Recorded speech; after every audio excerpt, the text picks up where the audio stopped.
सब कुछ बस 7 सेकंड में हुआ। एक गहरी सांस भरने से भी कम समय में हबलानी नाम की यात्री नाव, जिसका नाम विडंबना से मत्स्य कन्या यानी मरमेड होता है, डेन्यूब की सतह के नीचे गायब हो गई, अपने साथ सवार लोगों को खींचती हुई ठीक हंगेरियन संसद के सामने। इस हादसे के असर नदी के किनारों से बहुत दूर तक गूंजने वाले थे और यूरोप के सबसे व्यस्त जलमार्गों पर जवाबदेही और सुरक्षा को लेकर कड़े सवाल उठाने वाले थे। हंगरी की राजधानी बुडापेस्ट को ताकतवर डेन्यूब नदी बीच से 2 हिस्सों में बांटती है। असल में ये 2 शहर हैं, एक तरफ ऐतिहासिक पहाड़ियों वाला बूदा और दूसरी तरफ चौड़ी शाही बुलेवार्ड्स वाला पेश। यह नदी हर वक्त व्यस्त रहती है, दिन रात हर आकार की नौकाएं, छोटी सैरगाह बोटों से लेकर विशाल तैरते होटलों तक, सब पानी से शहर की रोशनी में नहाई खूबसूरती दिखाने का मौका देती हैं। 29 मई 2019 को दिन भर चली आंधी बारिश ने इलाके में लगातार भारी बारिश ला दी।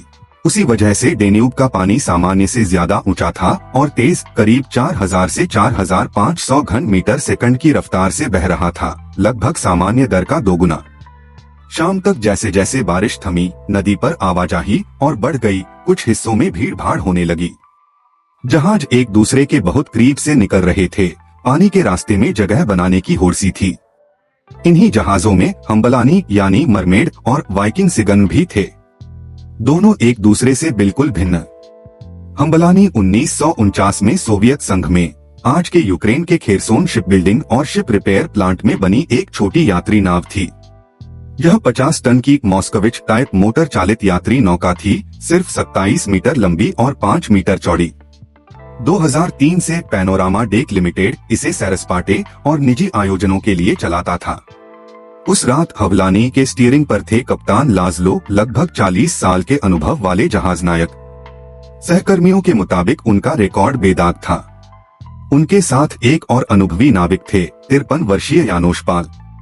वाइकिंग सिगन एक बिल्कुल नया तैरता दैत्य, एक होटल शिप, 135 मीटर लंबा और लगभग 12 मीटर चौड़ा।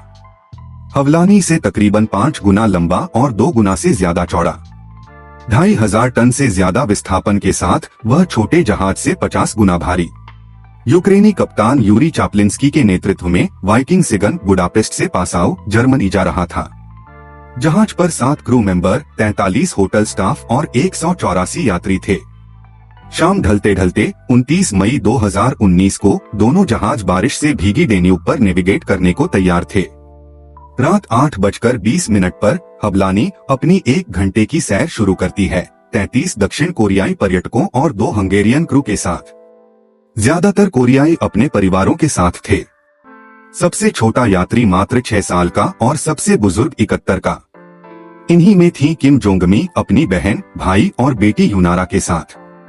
रात 8:47 पर डाउनस्ट्रीम घूमकर शहर के बीचों बीच वाले हिस्से तक जाने के बाद हबलानी ने सेचेनी चेन ब्रिज के नीचे टर्न लिया और जासाई मारी स्क्वायर वाले अपने बर्थ की ओर वापसी शुरू की। लगभग उसी समय वाइकिंग सिगन ने भी चेन ब्रिज से आगे बाएं किनारे पर एक मूरिंग पॉइंट से अपस्ट्रीम की ओर प्रस्थान किया। जहाज बाएं किनारे से करीब 2 किलोमीटर प्रति घंटा की धीमी चाल पर बढ़ा।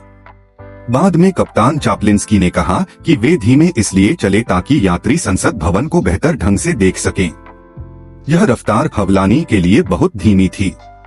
रात 8:56 पर हवलानी ने धीमे चलते वाइकिंग सिगन को पकड़ लिया और बड़ी नाव को उसके पोर्ट बाएं तरफ से हॉर्न देकर ओवरटेक करने का फैसला किया, ताकि सामने वाली को पता रहे। छोटी नाव फिर तैरते होटल से आगे निकल गई। संसद भवन पार करने के बाद वाइकिंग सिगन ने रफ्तार पकड़ी और मार्गरेट ब्रिज के नीचे से निकलने की लाइन लेने लगा। किसी कारणवश कप्तान चाप्लिंस्की ने हम्बलानी को यह सूचित नहीं किया कि वह उसे ओवरटेक करने जा रहे हैं, कोई सिग्नल भी नहीं। करीब 9 बजे वाइकिंग सिगन के इरादे से अनजान हबलानी भी पुल के नीचे से निकलने को बढ़ी। जब वह बड़ी नाव से सिर्फ 190 मीटर आगे थी, हबलानी होटल शिप के दाहिने से बाएं खिसक गई। अब वह वाइकिंग सिगन के रास्ते में थी। छोटी नाव की मौजूदगी से बेखबर कप्तान चाप्लिंस्की गति बढ़ाते हुए पुल से पहले करीब 12 किलोमीटर प्रति घंटा तक पहुंच गए। यह हवलानी से तेज था। मार्गरेट ब्रिज के नजदीक आते आते दोनों और पास आते गए। वे पुल के नीचे लगभग एक ही समय पर पहुंचे। ठीक 9:05:35 पर यंगमी और उसका परिवार हवलानी के पिछवाड़े स्टर्न की ओर बैठा था। अचानक उसके भाई की चीख निकली। यंगमी ने मुड़कर देखा, उसकी नजर एक और यात्री की आंखों से टकराई, लेकिन वे हम्बलानी पर सवार किसी की आंखें नहीं थीं, वे वाइकिंग सिगन के यात्री की आंखें थीं। उसी पल बड़ा जहाज 13 से 14 किलोमीटर प्रति घंटा की चाल पर हबलानी के स्टर्न से टकरा गया। फिर सब इतना तेज हुआ कि उसका बयान घटना से लंबा पड़ जाएगा। 2 झटके लगे। पहला, टक्कर से हवलानी घूम गई। दूसरा, वाइकिंग सिगन उसके ऊपर चढ़ गया और छोटी नाव को पानी में धकेल दिया।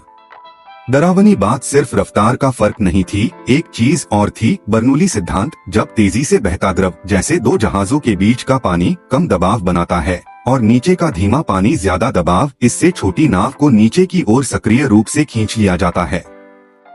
उस दिन की तेज धारा ने हालात और बिगाड़ दिए। पूरी त्रासदी में सिर्फ 7 सेकंड लगे। इन्हीं 7 सेकंड में यात्रियों और क्रू के पास प्रतिक्रिया देने का सारा समय था। बारिश के कारण ज्यादातर यात्री केबिन के अंदर थे। हालांकि एक सर्वाइवर ने कहा कि शायद 20 लोग डेक पर थे। उन्हीं में यंगमी और उसका परिवार भी था, जो डूबती नाव से उछलकर नदी में जा गिरे। उन 7 सेकंड के बाद के पल अफरा तफरी से भरे थे। उसी दिन नदी पर काम कर रहे एक और कप्तान जोल्तान टॉल के अनुसार किसी भी शिपिंग रेडियो चैनल पर आपातकाल का संकेत नहीं गया। महाट पास नावी का इवेंट शिप बुडापेस्ट सबसे पहले समझ गया कि कुछ भयानक हुआ है। यहीं से मैन ओवरबोर्ड की चेतावनी सबसे पहले सुनी गई। वाइकिंग सिगन ने रुकने की प्रक्रिया की, पर पुल के पिलरों के बीच रुकना ज्यादा खतरनाक होता, इसलिए वह मार्गरेट ब्रिज के पार अपस्ट्रीम जाकर पूरी तरह रुका। आगे बढ़ते हुए क्रू ने पानी में लाइफ रिंग्स फेंकी और जहाज की लाइफ बोट ने नदी में गिरे लोगों को निकालना शुरू किया। यंगमी को भी एक रिंग दिखी। उसने बाद में कहा, मुझे पानी से डर लगता है क्योंकि मैं तैर नहीं सकती। वह घबराकर जो मिला उसे पकड़ने लगी। आखिरकार रिंग पकड़कर बचाव का इंतजार करने लगी। करीब 9:09 पर टक्कर के 4 मिनट बाद वाइकिंग सिगन के स्किपर ने नेवइन्फोक रेडियो स्टेशन को घटना की जानकारी दी। 9:15 तक पुलिस एक्टिविटी मैनेजमेंट सेंटर को हादसे की खबर नहीं थी। उन्हें एक नागरिक के कॉल से पता चला। नागरिक रिपोर्ट मिलते ही नेशनल एम्बुलेंस सर्विस ने 14 एम्बुलेंस मौके पर भेजी। डेन्यूब वाटर पुलिस की पहली नाव 21:29 पर पहुंची। टक्कर के लगभग 25 मिनट बाद और मार्गरेट ब्रिज से एलिजाबेथ ब्रिज तक नेविगेशन बंद कर दिया गया। तब तक अंधेरा छा चुका था। बारिश फिर तेज हो गई थी, धार और तेज हो गई और ठंड पड़ रही थी। पानी का तापमान सिर्फ 10 से 12 डिग्री सेल्सियस था। कुछ ही मिनटों में हाइपोथर्मिया कराने के लिए काफी। पहले खोज पुल के नीचे वाली जगह पर केंद्रित रही। यंगमी बचा ली गई, पर उसे अपने परिवार का पता नहीं था। शुक्र था कि उसकी बेटी सुरक्षित थी। टक्कर के दौरान नारा पीछे के डेक पर टेबल कुर्सियों से उछलतीट कराती सतह तक पहुंची। अगर एक और बचे हुए शख्स ने उसे चिल्लाकर तैरना शुरू करो न कहा होता तो शायद वह भी न बचती।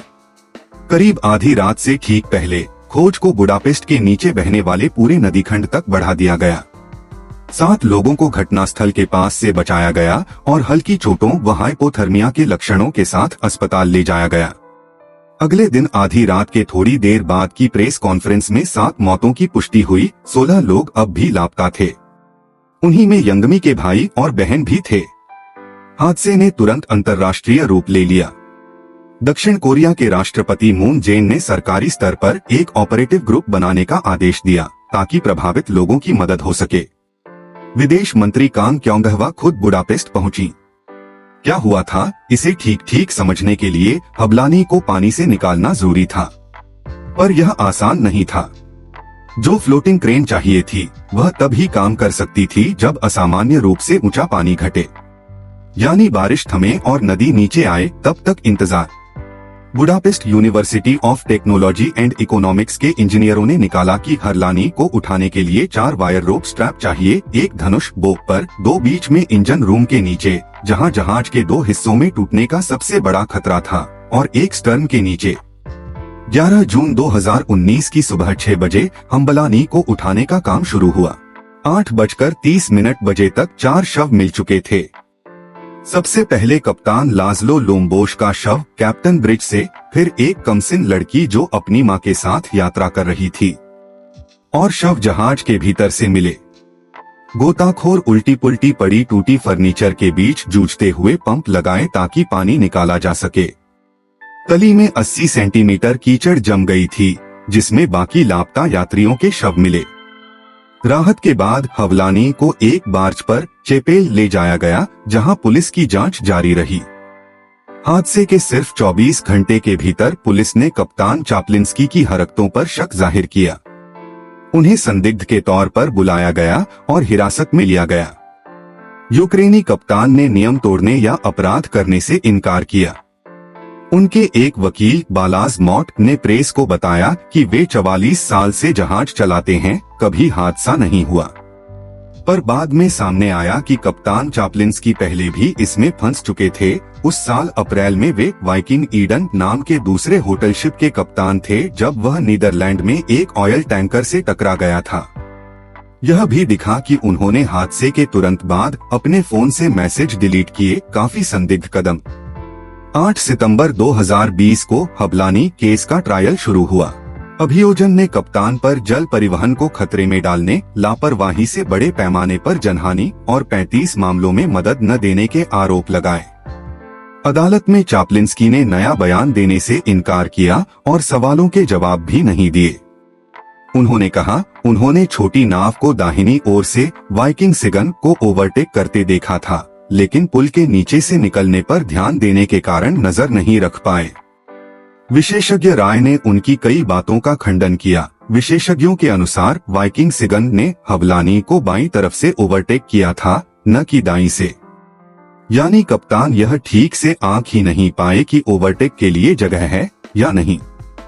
अगर उन्होंने गति 11 किलोमीटर प्रति घंटा तक न बढ़ाई होती तो हादसा टल सकता था।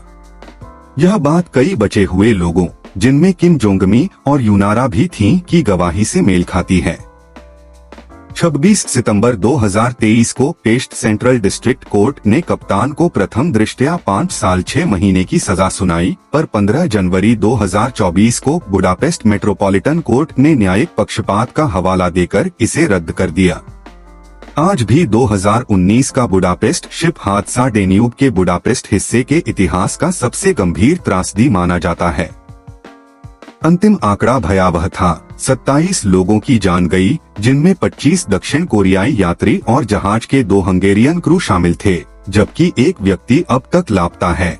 हालांकि व्यापक खोज की जा चुकी है। हादसे के बाद हंगेरियन बोट टूरिज्म बुरी तरह प्रभावित हुआ। ज्यादातर दक्षिण कोरियाई पर्यटक तुरंत देश छोड़कर चले गए।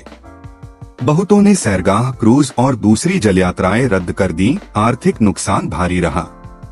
इस त्रासदी के बाद डेन्यूब पर सुरक्षा सुधारों की मांग उठी। कई प्रस्ताव आए, जैसे जहाजों की आवाजाही कम करना, होटल शिप की आवाजाही पर रोक पाबंदी और नदी पर संचार व्यवस्था बेहतर करना। 2019 का बुडापेस्ट शिप हादसा एक सख्त याद दिलाता है कि कितनी जल्दी और कितनी चुपचाप त्रासदी सबसे मनमोहक नजारों के बीच भी आ सकती है। महज 7 सेकंड में 27 जिंदगियां बुझ गईं, परिवार बिखर गए और डेन्यूब का शांत पानी कब्रिस्तान बन गया। अगर यह वीडियो रोचक लगा हो तो कृपया सब्सक्राइब करने पर विचार करें।